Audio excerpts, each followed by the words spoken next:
Hi, Chip. Hi, Josh. How you doing? It's good to be with you. Good. Let me introduce us. I am Josh Summers, a yoga teacher and meditation teacher in Boston. You are Chip Hartranft, also a yoga teacher and meditation teacher based in Boston, but with some noted distinctions. You are founder and director of the Arlington Center in Arlington, Massachusetts. You're an independent scholar on faculty at Lesley University, at the Barry Center for Buddhist Studies in Barry, Massachusetts, and also at Spirit Rock Meditation Center in California. And you are a translator and commentator of Patanjali's Yoga-Sutra, which I have here, which is a seminal text on yoga philosophy and practice. So to get going, to get started, Chip, a lot of people right now are probably familiar with what a yoga mat is, what downward dog is, what maybe yoga boot camp is, but not as many are likely familiar with who Patanjali was or what the Yoga Sutra was. In fact, most people when they hear Yoga Sutra might think or might conflate it with some other famous sutra that they've heard of. So to get started, how might you describe or explain what the Yoga Sutra was or who Patanjali was for the uninitiated? Oh, it's a really good question. Patanjali, I don't know who he was. And it's almost impossible to say because the Yoga Sutra is a work that describes the path to awakening without really having any characters. Unlike the Buddhist sutras, for example, which are largely stories about the Buddha and his life, the people that he spoke to and that he helped. The Yoga Sutra is an austere work that describes the path of liberation as it's understood in the yogic tradition. We don't know, therefore, very much about Patanjali, although a vast aura of myth surrounds him or her.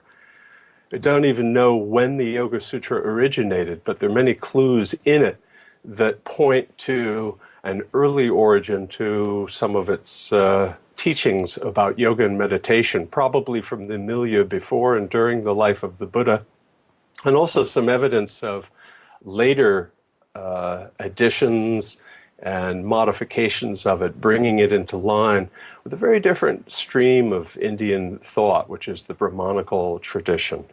So right away, there's a differentiation between the Yoga Sutra, which is it's associated with what today is called Hinduism, but back then, you could think of as, perhaps 2,000 years ago or so, as a broad collection of practices and understandings that are really different than Buddhism, that included a lot of theology, for example, a lot of devotional practices. The Yoga Sutra is really, though, about what was conceived of as early yoga, which was meditation. And in that sense, it reflects and also comments on the earlier and groundbreaking meditation teachings of the Buddha, who lived about 2,500 years ago. Mm-hmm. Okay, so you're describing it, it sounds like a meditation manual or a meditation text. Yes.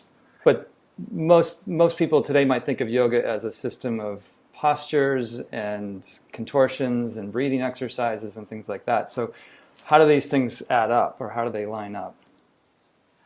Well, it's interesting. They don't exactly. The way that the early meditative yoga morphed into the modern yoga that we do today, what's sometimes called modern postural yoga, it's very physical and dynamic, is not entirely clear. One thing's for sure, though, the people who originated the meditative yoga and their predecessors definitely did physical practices of some kind. In fact, it's supposed that the Buddha himself, Siddhartha Gautama, and possibly also Kapila, the founder of the Sankhya philosophy, and Mahavira, the purported founder of the Jains, all were warrior caste and probably had a lot of physical training. It's hard to imagine that ancient peoples didn't do a lot of physical things. We even can see evidence of physical practices, even what looks like a yoga pose in seals surviving from the Indus Valley. But the idea of the early yoga was being a spiritual warrior, not through dynamic practices, but by shaping and cultivating the mind and its ability to see things more clearly. So both paths, the liberating path of the Buddha and that of Patanjali and the Brahmanical yoga, they're about awakening. They're about seeing things as they are. They're becoming free of affliction. And the main path is meditation. Right? Yes. Now, the Yoga-Sutra is thought of as a work of philosophy. When yoga teacher trainings have a component on yoga philosophy, for example, they always talk about the Yoga-Sutra. And in a sense, it's really two works in one, because it does lay out some philosophy, and yet its main thread, and the word sutra literally means thread, its main thread is how to sit on a cushion and become still and train your mind. It's a little like a roadmap because it offers some clear kind of benchmarks or landmarks that you can identify as passing through on your way towards clear vision and knowing. And that seems to be a central theme through Indian philosophy in general. Would you, and that there's a sort of a metaphysics component to the philosophy, and then a sort of a praxis or practice component to bring about a realization of the metaphysical underpinning. And yeah, that's true. The Yoga-Sutra would be one example of that. And so I guess within the sutra itself, how do you define the underlying metaphysics that is being proposed in the philosophy? Yeah, well, just to back up a little bit and give some background, the kind of spiritual tradition from which all of this yogic inquiry seems to have evolved or perhaps reacted to was a Brahmanical tradition where it was really defined by what you do. The word karma literally means what you're doing. It means activity from the root kar, to do. It's cognate with our word create. And the idea of karma to the early Vedic peoples, for example, and their spiritual culture, all involved prayers and spells and sacrifices, rituals of various kinds.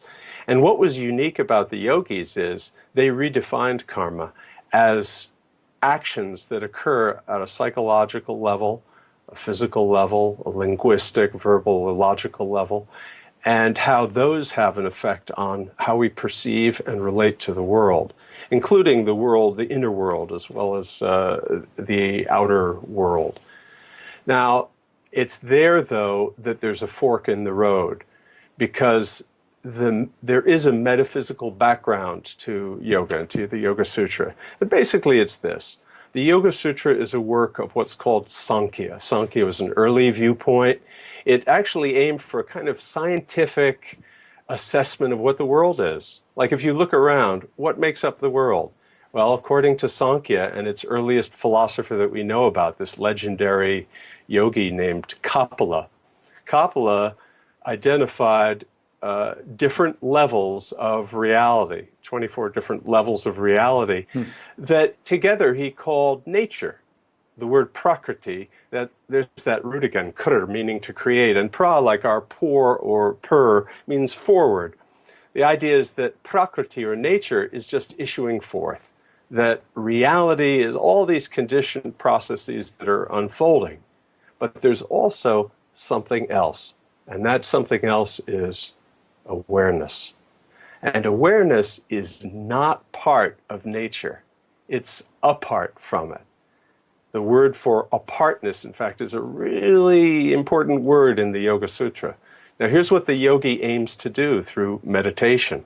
The yogi aims to realize that this awareness is already free. It's not that one becomes free by breaking out of or escaping affliction. So in other words, freedom is not a jailbreak. It's a realization. The nature of this awareness, which Patanjali and Sankhya call Purusha. Purusha. In everyday language, that means person. But here, it means something special. It means awareness that is not have any characteristics at all. In fact, it's not visible. You can't find your Purusha. Everything that you think of as you, like thoughts, sensations, all kinds of sense experiences, mental experiences, and emotions, all of those are nature or prakriti. And Purusha is something else. You could say it's your real identity, but it's completely free of identity. So Right. that's the metaphysics in a nutshell. Right. Yeah. No, you said that nicely. And it always strikes me as a bit of an odd metaphysics because, well, for one, it's this dualistic model. It's a type of a dualistic model where you have prakriti being everything that's manifest, but including consciousness itself. Yes. Right. So that's the most important thing. Yeah. Right. Consciousness itself is part of prakriti. And we can get into how we might define how consciousness operates or what it functions as. But to me, it just as an everyday person, it strikes me as something that allows me to know things. So things are known through consciousness. But all of that, the thing that is known and the thing that's knowing, in a certain sense, seems to be wrapped up in this on one side of the ledger as prakriti or as manifest nature. And on the other side is something outside of this entirely, which is... That's right. I won't pronounce it totally apart from it. Totally apart. So, yes. Pure awareness. So, in thinking about this and in reading through your commentary of the sutra, it seems to me like there could be many reactions to that type of metaphysics.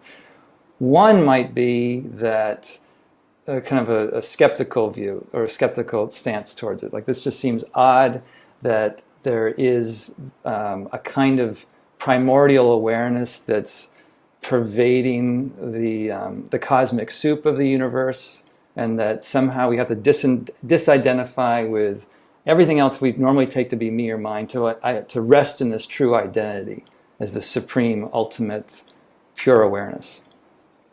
So there's the skeptical view that I think many listeners might share, but there's also kind of a view that might want to subscribe to it, or almost have a kind of a desire for confirmation in this view, because it validates that there's something outside or otherworldly to the misery that we might be experiencing right now. Mm. Right? That maybe there's a way, there is an escape hatch somehow.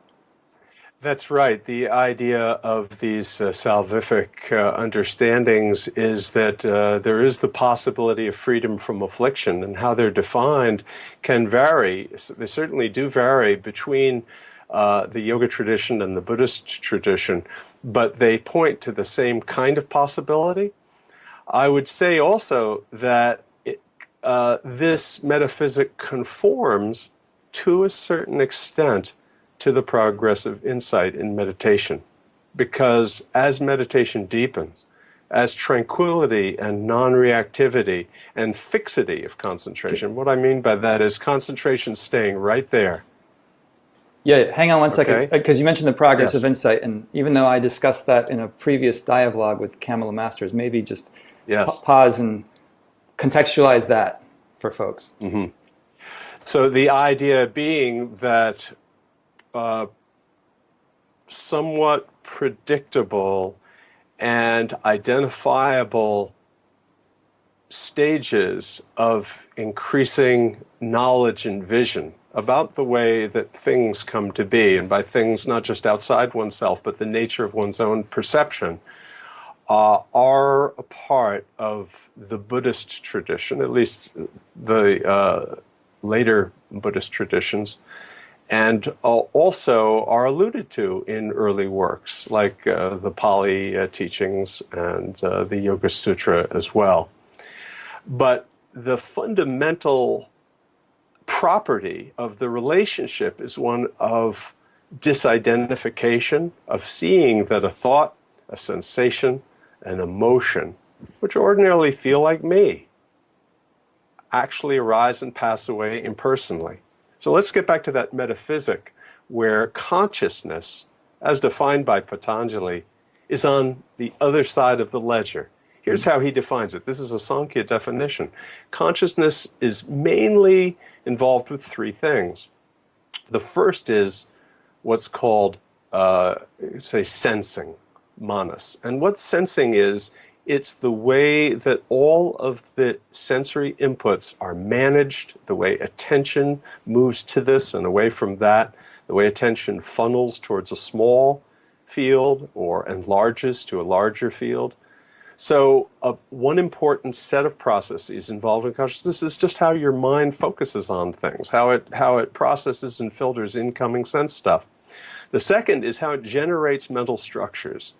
And that idea, Buddhi, has to do with imagination, with memory, with planning the future, with conceptual and linguistic structures and so forth.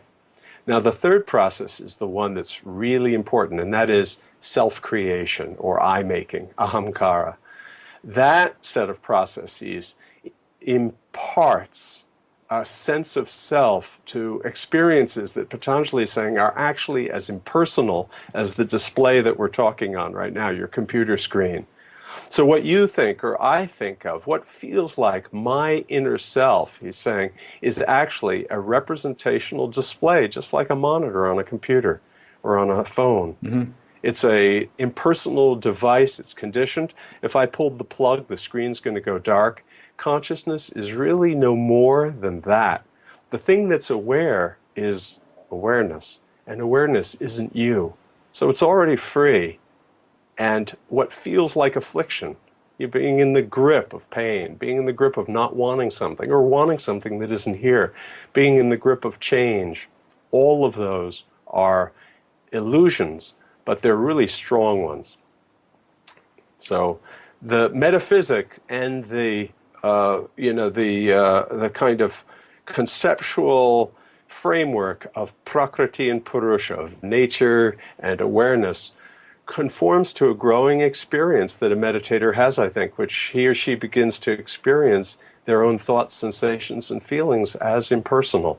The Buddha pointed to that too. It's a really important benchmark of progress.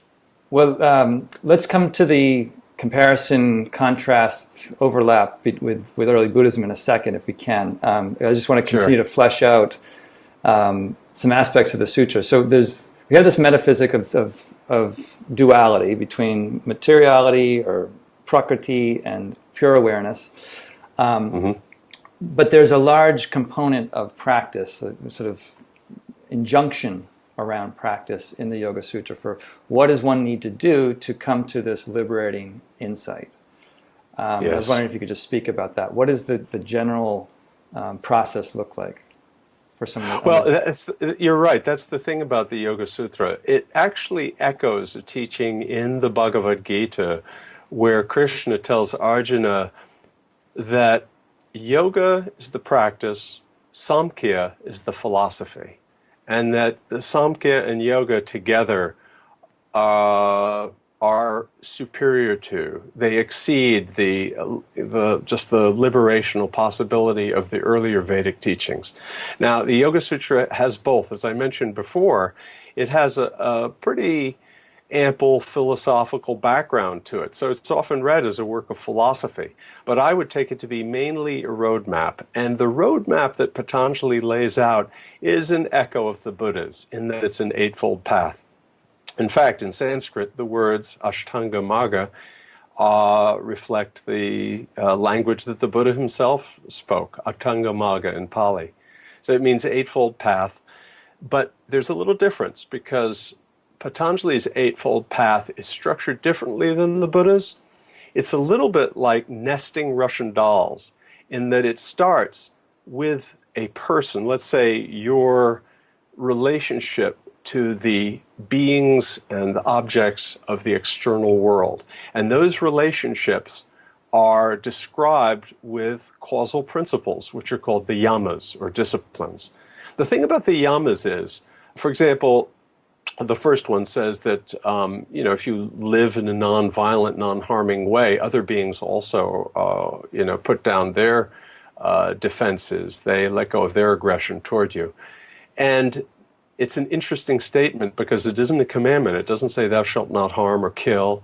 It's not a precept either. It doesn't say I shall undertake to refrain from harm, for example.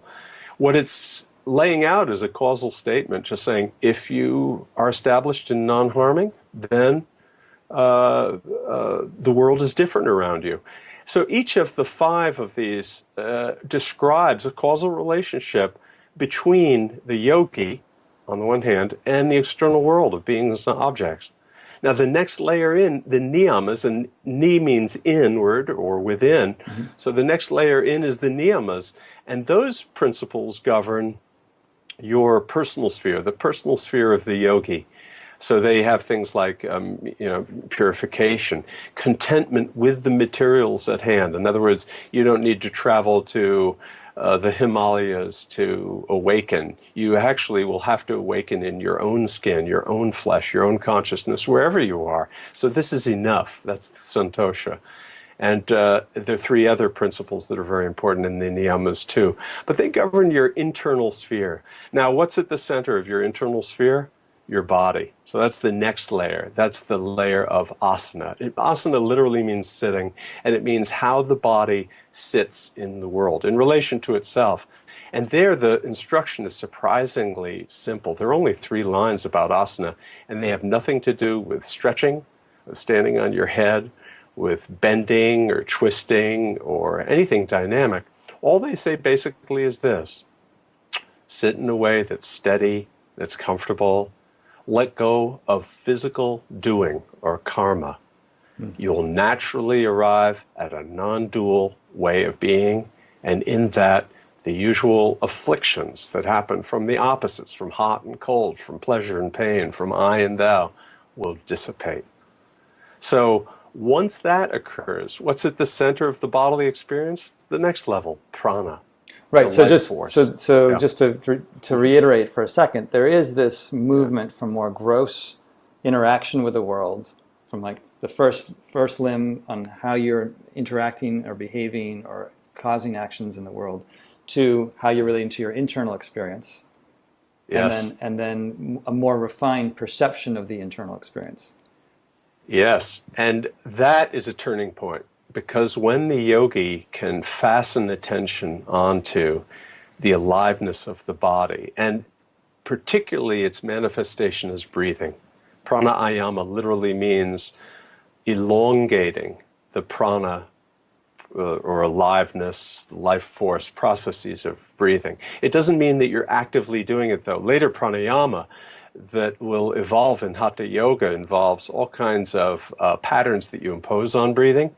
But Patanjali's pranayama, like the Buddha's, involves watching the breath. And just by watching it, the breath changes. Just by watching the body, we come to recognize when it's doing stuff. Because most bodily, most mental, most perceptual actions or karma are unconscious. We don't know we're doing them.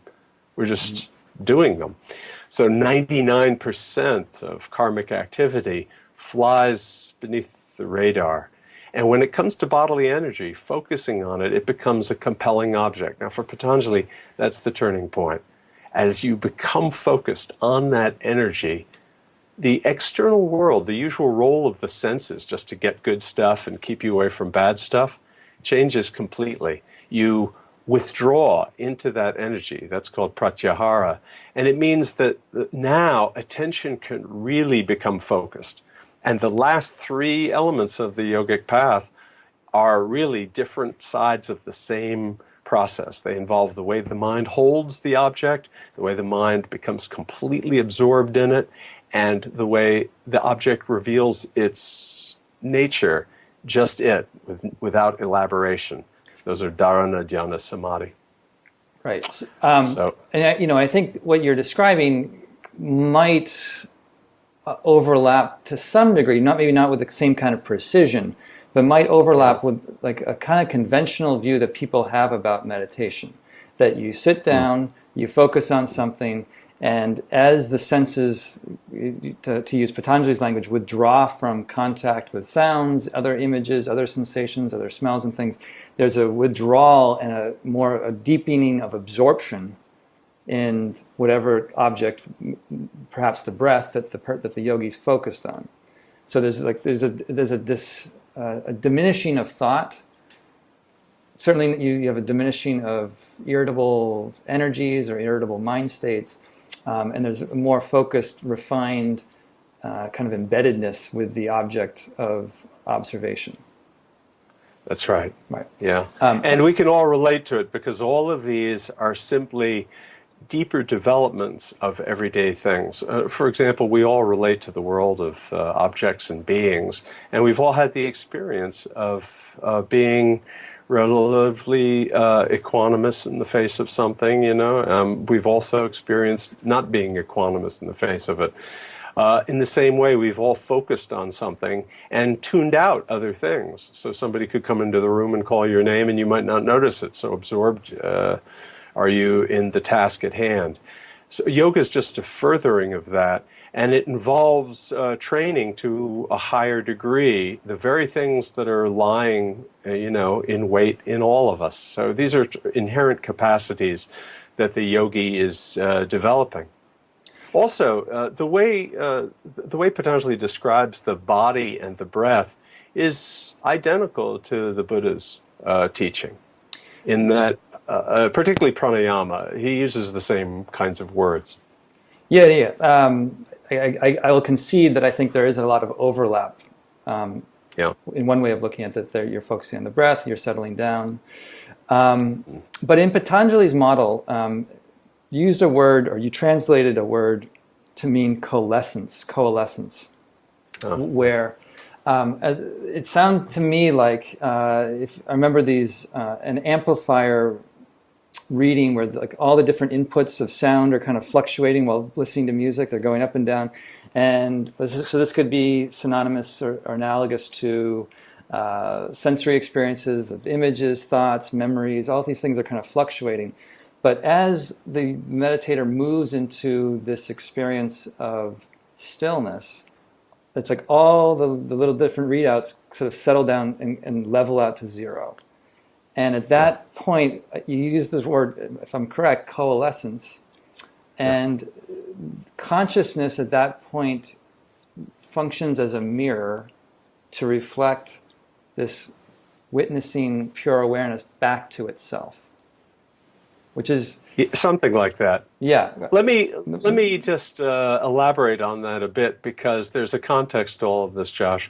When I was translating the Yoga-Sutra and really exploring it, I was also involved in a pretty deep investigation of the Buddhist teachings and the teachings that are attributed to the Buddha. There's actually a difference, because not all teachings attributed to the Buddha actually originated with him. Many of them originated with later generations. And that's quite true, actually, of the formal meditation teachings that we're most fond of today and really think of as the Buddha's main teachings. I mean, just look at Buddha quotes on Facebook. Yeah, so I never come across one that I recognize, to be honest with you. Right. I really don't. But back to the context of writing the Yoga-Sutra book, I was a little shy at the time about making what now, in retrospect, are obvious and certain connections between the very language that the Buddha and his near followers evolved to describe meditation and the language Patanjali used. And the word that you've zeroed in on, that word that I translated as coalescence, that's right at the center of this. Because actually the word samapatti is a technical word in Buddhism that refers specifically to the four form jhanas, the four stages of samadhi.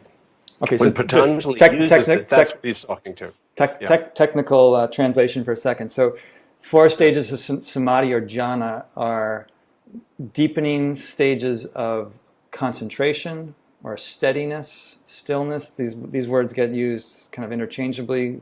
I pass it back to you. Which words do you like the most for these stages? Well, each of the four stages of increasing absorption have different characteristics, so it's kind of hard to pin them down with one single word.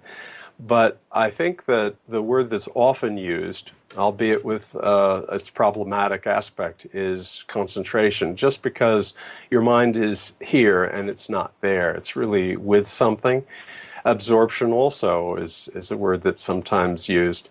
But all of these hover around the growing sense in the yogi that the mind is really steady in a non-ordinary way. So it's kind of hard to relate it to everyday life. The mind is completely with an object or field. And when that happens, there's certain ways that you know it. Now, here's the roadmap part of it.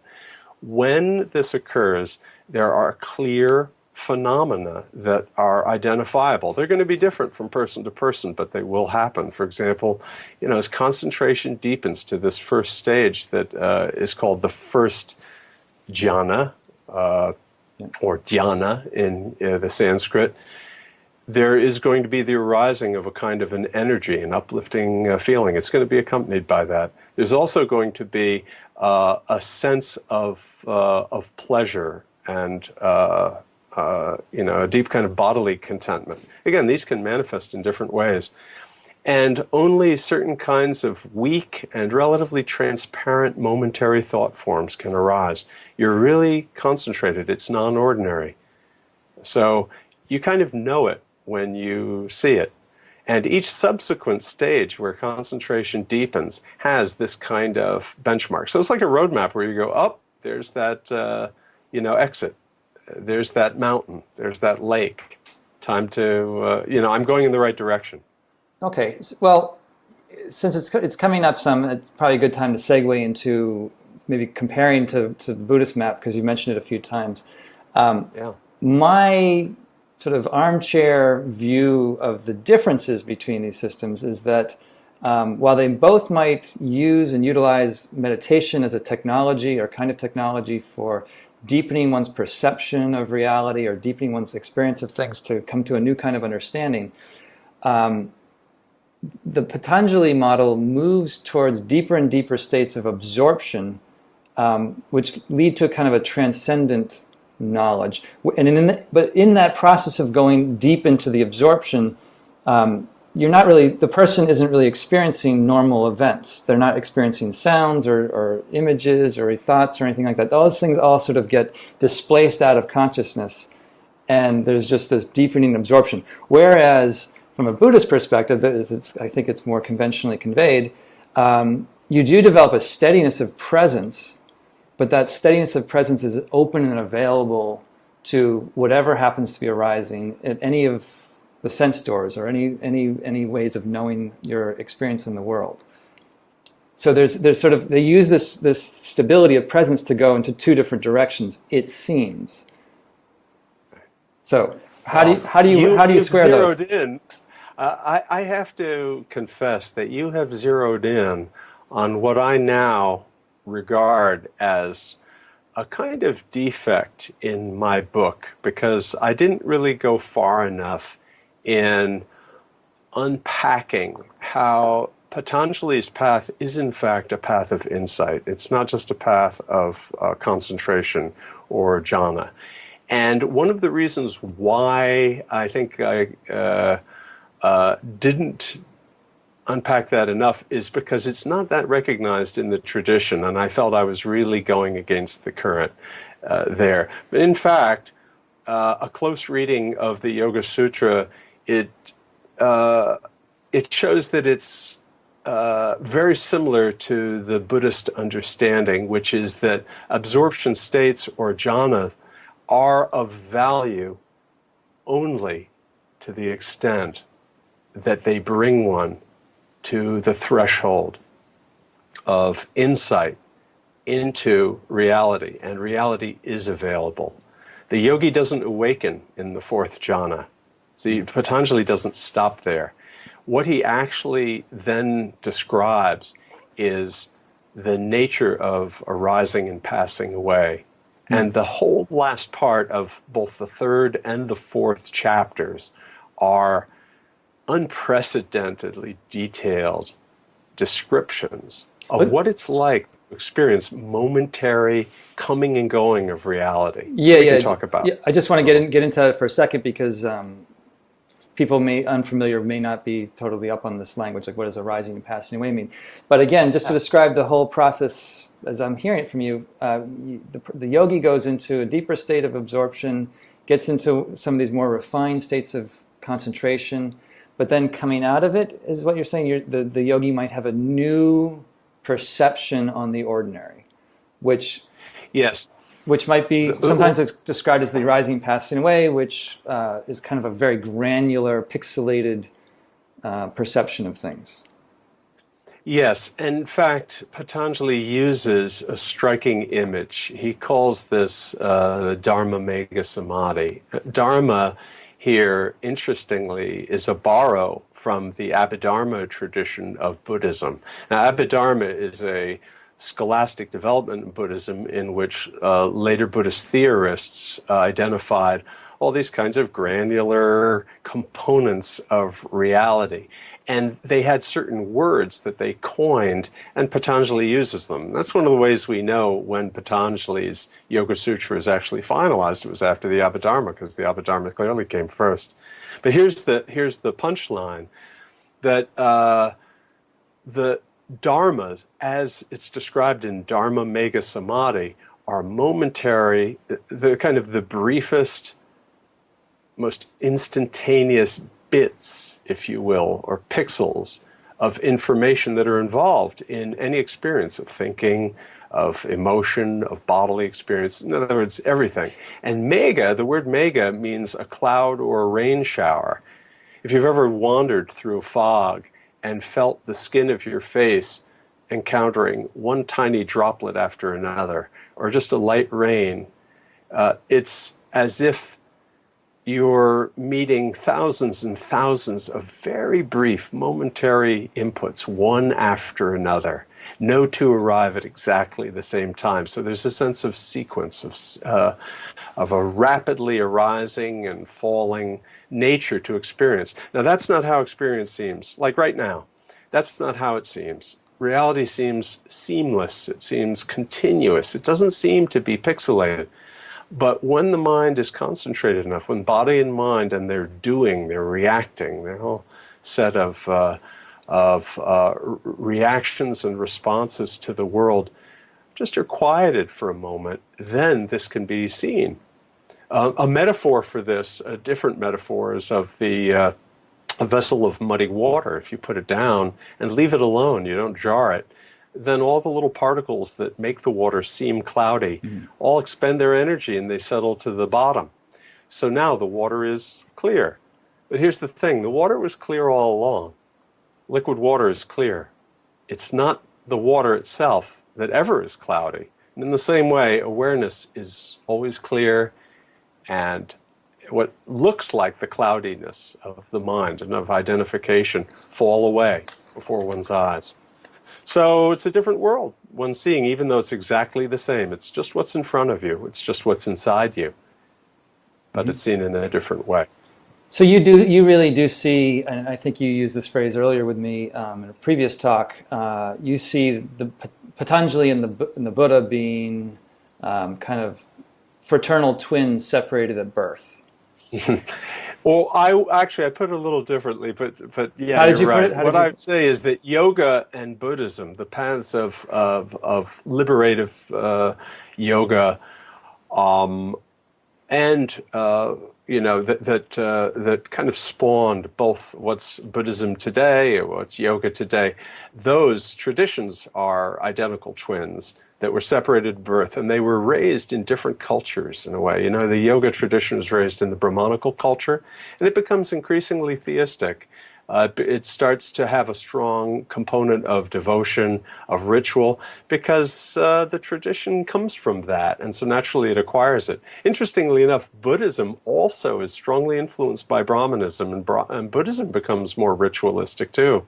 If you look around at the different traditions of Buddhism today, you find that some of them are intensely ritualistic. They have beliefs, they have gods, and demons and all the kinds of things that the Buddha himself seems to have eschewed, in his yoga. But back to those two, yoga and Buddhism, they come from the same milieu, and they have the same DNA. When you look at the meditation teachings, and you also look at the result, you look at the end goal. The very first important line of the Yoga-Sutra lays it all out, Josh. It says that yoga is the nirodha, the cessation of mental turning. You could say mental patterning, turning into this, turning into that comprises consciousness. And that word that he uses, nirodha, is the same word the Buddha used. They use the same word because it's synonymous with the idea of cessation or extinguishing, nibbana or nirvana. Everybody's heard that word nirvana, and may think that it refers to some state, but it's the subtraction of all states with which one can be identified. It's nibbana, extinguishing. It's like you're taking a flame and not blowing it out, but just damping it, depriving it of its fuel, its connection to fuel, and Patanjali is using the same idea. They're using the same words, and I still, it doesn't sit with me still that they're pointing to the same understanding or the same realization or the same sort of liberative experience. Well, certainly not as it's described a little later in both traditions. Yeah. But just to point your attention toward the last lines of the Yoga-Sutra, as I mentioned before, it has 4 chapters. And in the last few lines of the 4th chapter, Patanjali describes coming to the precipice of this nirodha.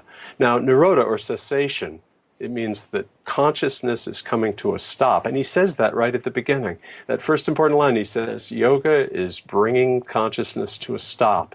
And then in the next line, at the beginning, he says, then pure awareness, just seeing, witnessing, sits in its own nature, which means there's no consciousness. And at the end of the Yoga-Sutra, the same thing happens. So actually, the way Patanjali describes it is an even more detailed description of what has come to be known in the Buddhist tradition as cessation. It is the cessation, momentary, right, of consciousness. So cessation, and I would add maybe that's an interpretation of the term nirodha or cessation in commentarial, I think you'd agree, commentarial teachings on early Buddhist teaching. But in the early Buddhist suttas, which are 300-400 years prior to the commentaries, you get a sense that maybe depends. Yeah, it depends. But you get a sense that cessation simply means the cessation of a way of relating to experience that causes dukkha or suffering or agitation. So it's not this kind of blip out of consciousness per se. It's just the cessation of a suffering or an agitation. I'm not sure I agree with that. In fact, I'm pretty sure I don't. But I do think that the Buddha's hearers, those who are entrusted with conserving and transmitting his teachings, the people who remembered it, and when he died, they all got together and recited what they thought they heard him say, clearly didn't understand everything that he said. So there are all kinds of contradictory ways of describing things. And sometimes a teaching will survive in a tradition that seems to point to something more elemental than, say, another set of teachings about it. There are many instances of that, and I think that in this case, you have some surviving remnants or pericopes from, in the Pali Canon, where it seems to be the Buddha talking about what I'm talking about. But they're relatively few and far between. They're in archaic language, though, so you can tell that they're in an early linguistic layer, that they arose at the time of the Buddha or close to it. There's no one set of teachings, though, that's reliably old or, new. Right. Well, it's complex. It is complex, and I think the reason I care about any of this is that we both practice meditation, we both try to teach it, and what I've experienced in trying to share some of this teaching is that people's views about the practice that they're doing, where the assumptions they make about what's supposed to happen or where they're supposed to go with it, operate within their practice, oftentimes in a way that might hinder their ability to actually practice in a way that unfolds in a way that develops wisdom or develops greater compassion or something like that. And so I've been in the yoga scene for a long time like you, and I often hear people who quote the Yoga-Sutra and kind of have this view that they need to still their thoughts, they need to calm their vrittis, or calm the fluctuations of their consciousness so they can come into this more pristine state of knowing. That creates a lot of frustration in their practice, where they're every time they have a thought, that's a validation that they're failing at their practice. But it also can kind of develop an attitude of dismissiveness, an attitude of detachment, or a kind of what's called a spiritual bypass, where they're trying to go around their things. They're not really looking at things. If it's all just matter and meant to disidentify with it, then I just have to get away from it, or sort of go back to my breath and get away from that experience. And so there's a way that I feel like that kind of metaphysics actually can hinder a deeper exploration of one's internal life.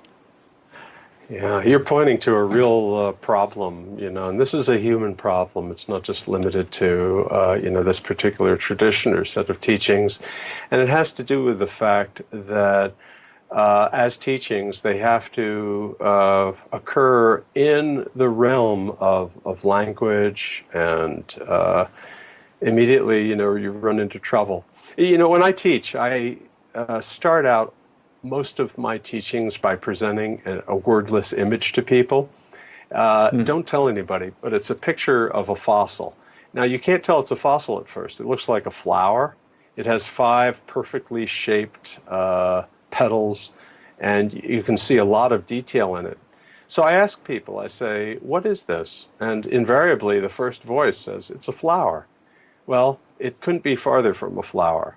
And yet, it holds a great deal of information about the flower. It is about the flower in 2 senses of the word. It relates to the flower, and it also surrounds the space that a living thing called a flower once occupied. So it gets a little bit at the difference between what we think Patanjali is saying about yoga and what actually happens. You're pointing, though, at a real problem, which is that it is possible to inflate, to exaggerate one's own attainment, to arrive at understandings about this that are conceptual but aren't yogic. And that's why it can be difficult to use a work like the Yoga-Sutra as a roadmap. It's actually, in a way, it's kind of it's full of absolutes. Just starting with the yamas and right down to the end, it's full of absolutes. Patanjali doesn't talk about how to get to the point where you're firmly established in non-harming, for example, that first yama. He never tells you how to get to that point. He just says, if you're fully established in it, then other beings can set down their aggression. So there isn't a lot of kind of process that's being conveyed in the Yoga-Sutra about how to get from here to there. In fact, I'd even say the Eightfold Path is not really a ladder with a set of rungs. It's almost always taught that way, but I think it's a big mistake. It's really more like those Russian dolls I was speaking of.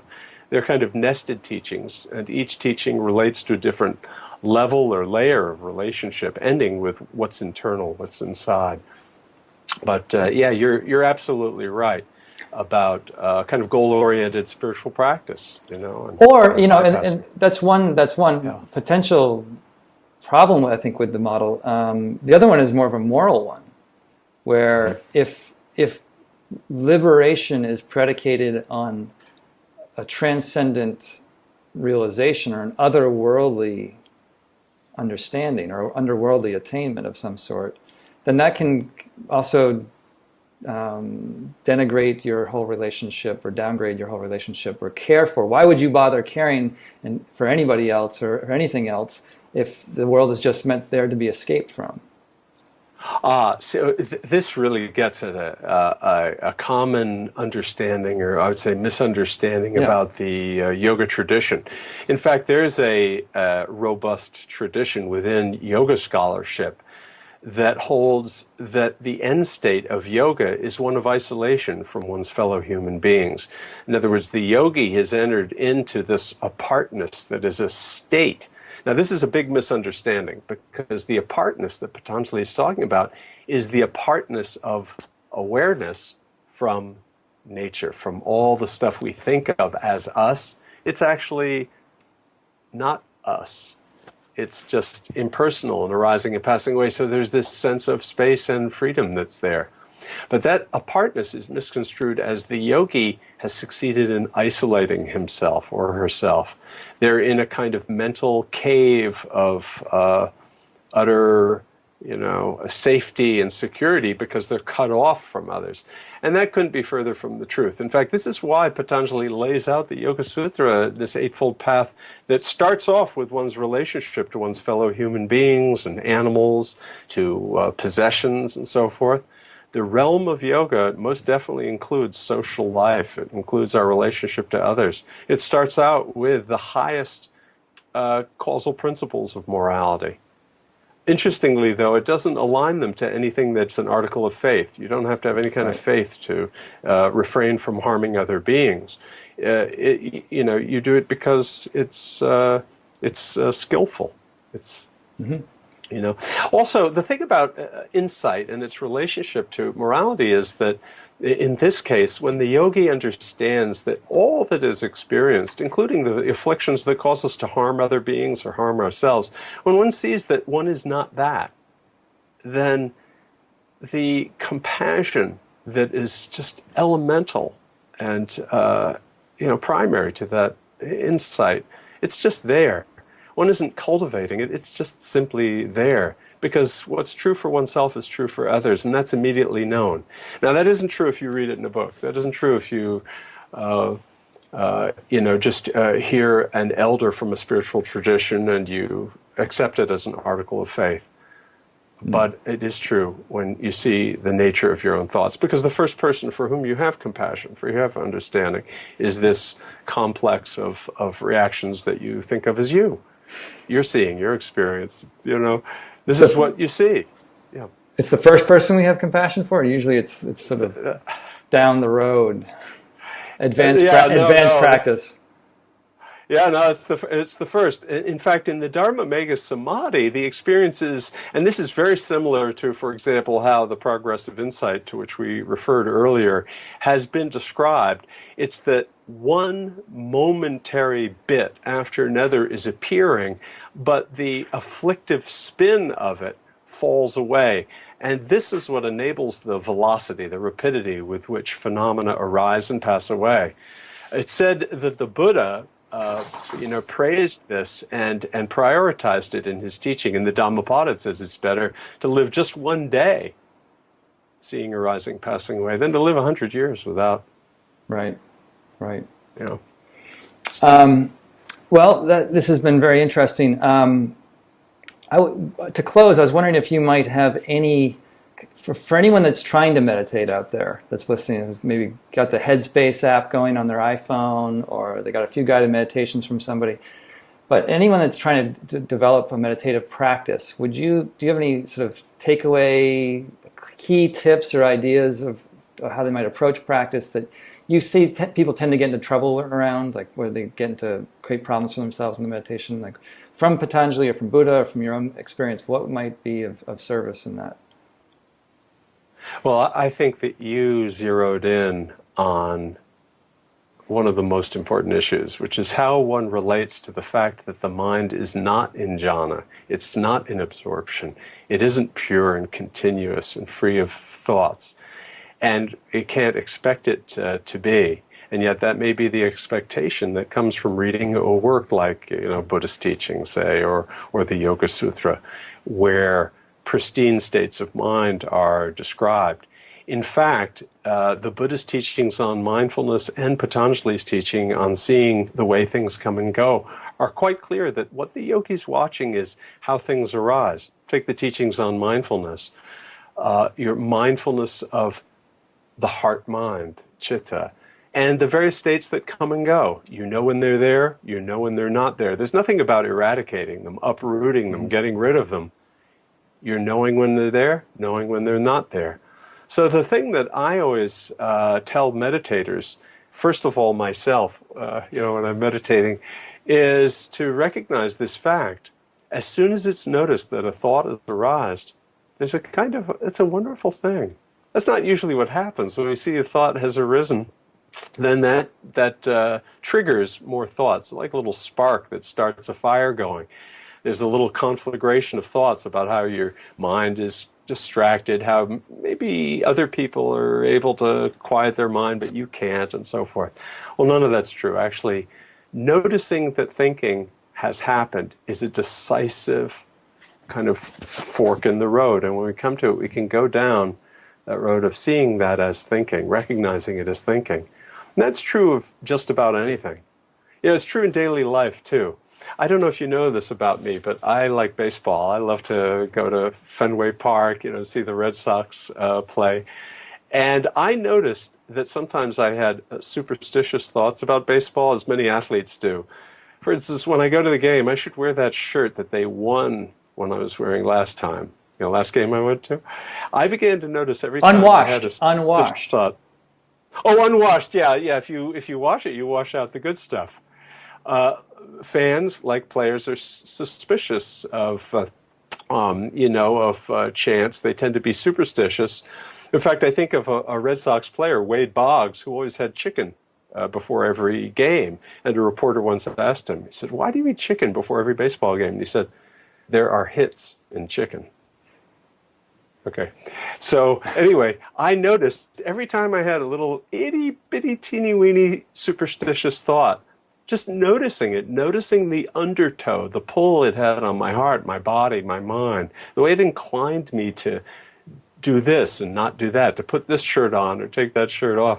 Just noticing that freed me completely of it. It's not that it no longer arises, though. So that gets back to this idea. Just because a thought arises doesn't mean that it's your master. When you recognize it, that's the beginning of freedom. Seeing things come and go. So thinking in meditation is an opportunity for freedom.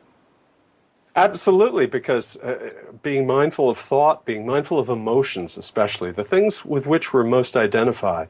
If you look at the teachings on mindfulness, there are 4 domains that we're really identified with. We're identified with sensations in the body. That's me. There's no ifs, ands, or buts about it. That's me. We're identified with the feeling qualities that accompany them, such as a pleasant feeling or unpleasant feeling. It doesn't feel like pleasant or unpleasant. It feels like I like that, I don't like it. We're identified with what arises as heart and mind, right? Our emotions towards things, the way we contract around things or want them to go away. And we're identified with mental states. If your mental states or dharmas aren't you, then what are you? See? So all of these are just opportunities to see, that went away. So I guess that's not the real me, the unchanging me. That's the approach the Buddha uses again and again, by the way. He always says, well, so if it's going away, then it can't really be an enduring, or persisting self, right? Right. But the way you've just formulated, there's the underlying assumption that there is an enduring, unchanging me somewhere within the middle of that presentation. Which seems to be what this is a nice. Yeah. We're supposed to be wrapping up, but here we go. Well, actually, I was going to say that's a nice way to wrap up, because you've put your finger on a real difference between the Buddhist understanding and the yogic metaphysic. In yoga and Samkhya, it's held that there is this enduring awareness, but it isn't you.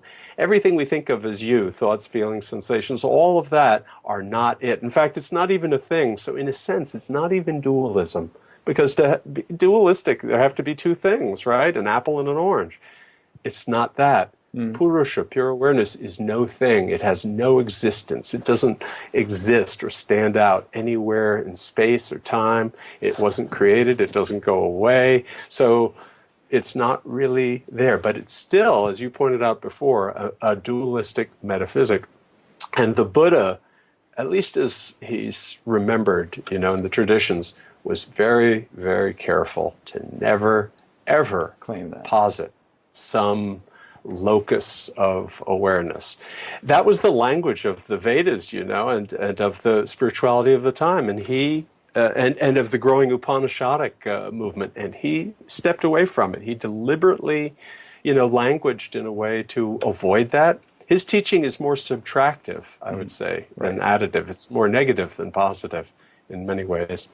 So that's kind of the fork in the road. That's where the twins were pried apart.